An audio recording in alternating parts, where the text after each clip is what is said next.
थांब बाई.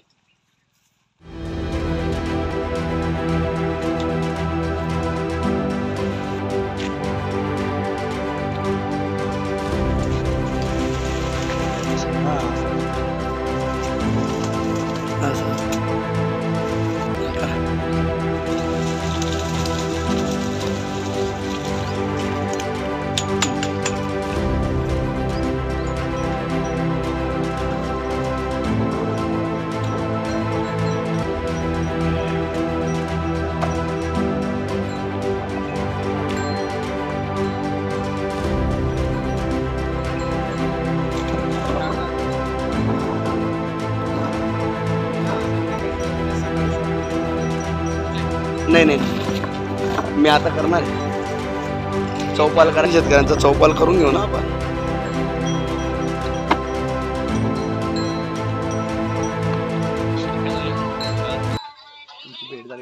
बोरांचं गाव म्हणून धुळे जिल्ह्यात प्रसिद्ध असलेलं निकुंभ हे गाव, या गावात तब्बल 100 एकराच्या पुढे शेतकरी हे बोरांचं उत्पादन घेत असतात. आपल्यासोबत काही शेतकरी आहेत, आपण त्यांच्याशी बातचीत करणार आहोत. काय सांगाल, आपल्या गावाचं काय नेमकं? आमच्या गावाचं वैशिष्ट्य असं आहे, निकुंभी इथले सर्व शेतकऱ्यांचं वैशिष्ट्य एकच आहे आपला, ते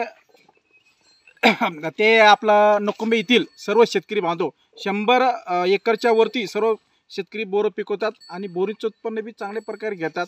आमच्या गावचं एक विशिष्ट आहे आपला, सर्व फळबागा घेतात. पपई असेल, केळी असेल, तुमचं बोर असतील, परत कापूस असतील, सर्व पिकं आमच्या गावचे शेतकरी उत्कृष्टपणे चांगली घेतात.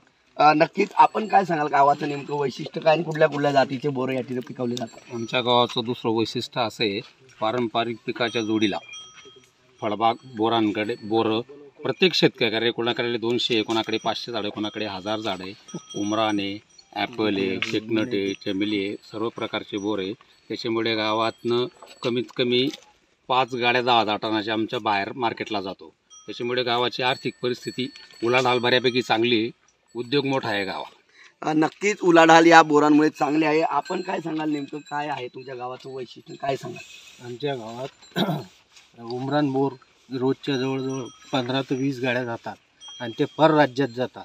आपलं MP मध्ये इंदोर, गुजरातमध्ये सुरत, परत दिल्ली या मार्केटांना चांगला भाव आहे, व्यवस्थित भाव भेटतो. नक्कीच या ठिकाणच्या गावाचं वैशिष्ट्य असं आहे की 100 एकराच्या पुढे या गावामध्ये बोरं पिकवले जातात आणि ही सर्व बोरं ही दिल्ली, मुंबई, इंदोर शहर, गुजरात राज्यामध्ये देखील जात असतात आणि त्यामुळे या गावाचा आर्थिक जी परिस्थिती ती चांगली आहे आणि या ठिकाणचे शेतकरी देखील समाधानी आहेत. मनीष मासोळे, TV9 मराठी, धुळे.